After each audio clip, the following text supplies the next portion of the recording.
Sir తీసుకుంటారు నాకు కల సార్ 24 సంవత్సరాల్లో కట్టిన ఆ ఇంటిని నేను ఎలా బాధపడుతున్నా తెలియాలి సార్ మీకు అందరికి.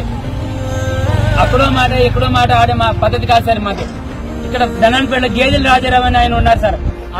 ఆయన మొత్తం కుట్ర పైన మొత్తానికి ఎలాగైనా సరే ఆయన సర్పంచ్ కి ఓటు వేయలేదు. అప్పటి నుంచి ఖర్చు పెట్టుకుని అతని మీద కోటి 30 లక్షల వరకు ఆయన ఫైన్ కూడా వేశారు, మైనింగ్ కేసు. అలాంటి వాళ్ళని వదిలేసి నాలాంటి వాళ్ళ మీద నేనేం చేశాను సార్? దేశానికి సేవ చేసి రావడం తప్ప సార్ ఇది.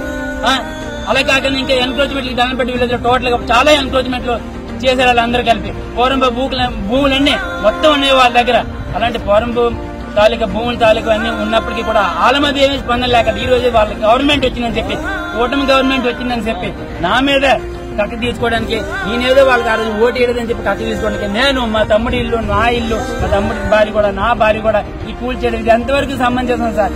చేయండి సార్, చెప్పండి సార్. సార్ పవన్ కళ్యాణ్ గారు ఇప్పుడు చీఫ్ మినిస్టర్ అక్కడ మాట్లాడడం కాదు న్యాయం కోసం. మహిళలకు న్యాయం చేస్తాను, పబ్లిక్ కి న్యాయం చేస్తాను. ఇలాంటి మాటలన్నీ విని ప్రజలు నీకు, ఆంధ్రప్రదేశ్ ప్రజలందరూ నీకు ఓటు వేశారు. ఆ ఓటుని వినియోగించుకుని, ఆ పవన్ వినియోగించుకుని నీకు కానీ దమ్ముంటే నువ్వు చెయ్యి, ఏదైనా సరే చేయాలనుకుంటే మంచిగా చెయ్యి అంతే తప్ప ఈ విధంగా చేయకు. అదేవిధంగా చంద్రబాబు నాయుడు గారు కూడా నేను చెప్తున్నాను, వార్నింగ్ ఇచ్చి చెప్తున్నాను. ఇలాంటి రాజకీయాలు, ఇలాంటి పద్ధతులు చేసి మీరు చీఫ్ మినిస్టర్ అయిపోవడం, చీఫ్ మినిస్టర్ అయిన తర్వాత ఈ విధంగా బాధ పెట్టడం, సామాన్య ప్రజానికాన్ని బాధ పెట్టడం ఇది ఎంతవరకు సమంజసం?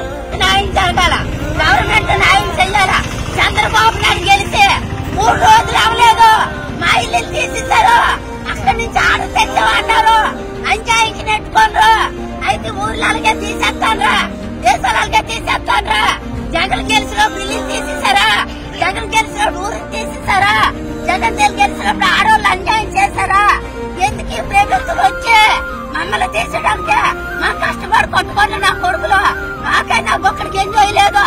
ఆ ఇల్లు పెంచాలమ్మా, పెద్ద చేసుకుంటాం, మా పిల్లలు పెంచుకుంటాం. ఒకటి గుడ్డు వేసుకెళ్ళి 6 కూలి చేసి బతుకుతాను. నా కొడుకు అన్యాయం చేశారు.